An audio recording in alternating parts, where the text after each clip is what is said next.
मुरुम शहरातील श्री माधवराव पाटील महाविद्यालयाच्या राज्यशास्त्र पदवी पदव्युत्तर विभाग व संशोधन केंद्र तसेच माधवराव पाटील कॉलेज ऑफ फार्मसीच्या संयुक्त विद्यमाने आयोजित मतदान जनजागृती अभियान अंतर्गत राष्ट्रीय मतदान दिन शनिवारी तारीख 25 जानेवारी रोजी विविध उपक्रमांनी साजरा करण्यात आला।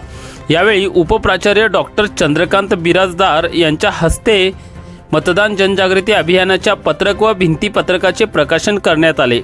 लोकशाही आणि मतदानाचा मूलभूत हक्क या विषयावर प्राध्यापक डॉक्टर महेश मोटे यांनी विस्ताराने मार्गदर्शन केले।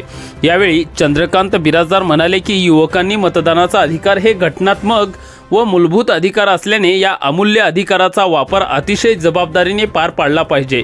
यावेळी माधवराव पाटील कॉलेज ऑफ फार्मसीचे समन्वयक प्राध्यापक डॉक्टर रवींद्र आळंगे, महाराष्ट्र पत्रकार संघाचे मराठवाडा उपाध्यक्ष प्राध्यापक डॉक्टर सुधीर पंचगल्ले, डॉक्टर रवींद्र गायकवाड, प्राध्यापक दयानंद बिराजदार, डॉक्टर अविनाश मुळे, डॉक्टर विलास खडके, डॉक्टर शीला स्वामी, प्राध्यापक नाना बेंडकाळे, प्राध्यापक प्रियंका काजळे, प्राध्यापक राजनंदिनी लिमये, प्राध्यापक सदा फलमास मुजावर आदींची उपस्थिती होती।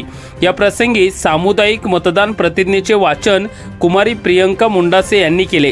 हिराबाई सोलापुरी यांनी मतदान जनजागृती संदर्भात घोषणाबाजी करून घोषवाक्य उद्गारून वातावरण निर्मिती केली।